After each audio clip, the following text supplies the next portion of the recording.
Maryland women finding their focus, h.ammer Rutgers, 88-60. The Maryland women's basketball team has, of late, turned a fair amount of its attention to the mental side of the game. Coach Brenda Frese is wary of wearing down her slim roster in practice with the hardest slog of every college basketball season, the month of February, having arrived. The Terrapins' focus these days has been, well, focus. Maryland players took extra pains leading up to Thursday's game against Rutgers to stick to their pregame routines and start as strongly as they did in the blowout against then number 12 Ohio State on January 22. Their effort paid off. The number 11 Terps beat the Scarlet Knights handily Thursday night at Xfinity Center, 88-60, to win their fourth straight Big Ten game. My job is when I feel us kind of locking out of it to kind of tune us back in. But I thought we played hard tonight, Frese said. When you talk about the job we did defensively on Rutgers' leading scorer Tyler Scaife, she's really, really talented and I think we made it look easy.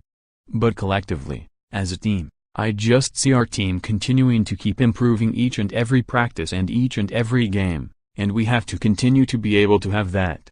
Maryland's strong conference play was recognized before they even finished the round Thursday night.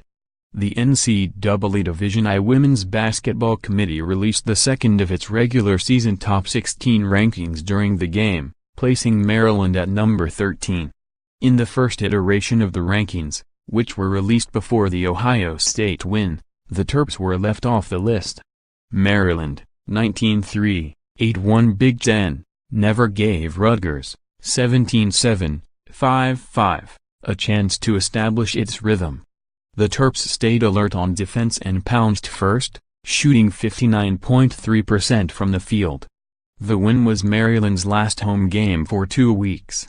Maryland will play 3 home games during the month of February, 2 on weeknights and 1 on a Sunday afternoon, and Frese knows tests of her team's mental and physical fortitude await. Carrying along momentum from wins like Thursday's can't hurt. The Terps executed with precision from the start, surging to a quick lead in the first half behind 7 for 8 shooting at the beginning of the game as Rutgers' defense allowed Maryland to cherry-pick. The Terrapins led by 13 at the end of the first quarter and carried that sharp offense throughout the game. They ended with 25 assists, with 6 apiece from point guard Chanice Lewis and guard Elena Kristinaki, on 32 field goals. That's who we need to be, Frese said, referencing the team's strong assist-to-turnover ratio in the first quarter. I thought we got comfortable in the second quarter. We had 7 turnovers in the second quarter that I was not pleased with because I think the first quarter is who we are.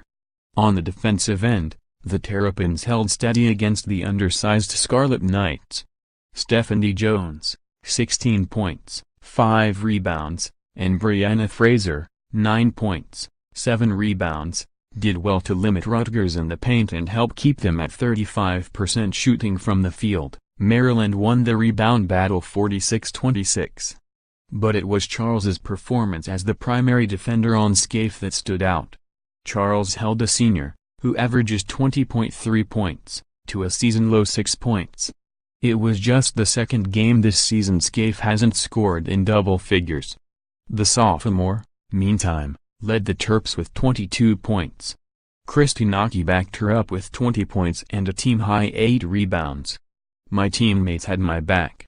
It wasn't just me guarding her, it was a collective effort like we kind of did with Ohio State's Kelsey Mitchell, so it was a team effort, Charles said. We had the help when we needed it, we were communicating, especially picked it up after the first half. Rutgers had looked resurgent in Coach Vivian Stringer's 23rd year earlier this season and cracked the Associated Press Top 25 poll at number 21 in January for the first time since 2015. But the Scarlet Knights came to College Park having lost 3 straight and they looked weary Thursday night despite rotating in 13 players to